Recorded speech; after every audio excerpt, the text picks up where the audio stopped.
ক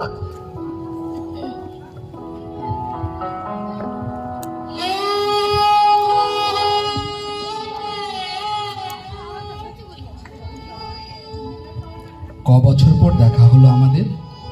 অনেক বছর, ঠিক মনে নেই। আচ্ছা, ক বছর হবে বলুন তো? 15 বছর 2 মাস 17 দিন। এ মা, দিনক্ষণ এভাবেই মুখস্থ রেখেছেন? না রেখে উপায় কি বলো? এই একটা কাজই তো আমি বেশ পারি, মনে রাখা। আচ্ছা, আর কি কি মনে রেখেছেন? পরীক্ষা নিতে চাইছো? না না, ছি ছি, এমনি বললাম। জানি আপনার স্মরণ শক্তি বরাবর ভালো ছিল। কি ভালো স্টুডেন্ট ছিলেন বাবা, এখনো বলেন। কি বলেন মাস্টার মশাই? আমার কথা মনে আছে তার? তোমার বেনির ফিতে খুলে দিয়েছিলাম বলে তোমার সে কি বিশ্রী কান্না! অমনি তোমার বাবা কোথা থেকে লাঠি হাতে তেড়ে এলেন, সেই যে পালালাম। বিশ্রী কান্না আবার কি? আপনি বড্ড জ্বালাতেন আমায়।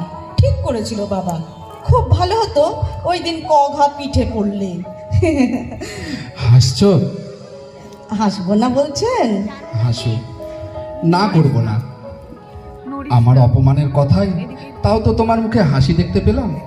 দেখি একটু এদিকে ফিরে হাসো তো। কেন? টোলটা কি আগের মতোই আছে? বরের নিশ্চয় ওখানেই মন পড়ে থাকে। না না, তার এত সময় কোথায়? যার সময় ছিল সে তো পালালো। তুমি কি চেয়েছিলে কেউ থাকুক? যাই কাজলদা, ছেলের স্কুল ছুটি হবে একটু বাদেই। পালাচ্ছ? আমি পালালেই দোষ? নিজে তো খুব ছেলের দোহাই দিচ্ছ। আচ্ছা, একটু বসি কোথাও, 15 মিনিট, না হয় 10 মিনিট। কি হবে বসে? কি হবে বা হয়নি ভেবে আজকের এই সময়টাকে থামিয়ে দিও না দরজার বাইরে। কাজলদা, কোনো কোনো সময় আমার মনে হয় আমি সেই ছোট্ট শ্রাবণী রয়ে গেছি। মায়ের জন্য পুজোর ফুল কুড়োতে তোমাদের বাগানে চুপচুপ করে সাত সকালে যাই। হ্যাঁ, তুমি যতই চুপি চুপি যেতে আমি ঠিক বুঝে যেতাম। হ্যাঁ, কেমন করে বুঝতে কাজলদা?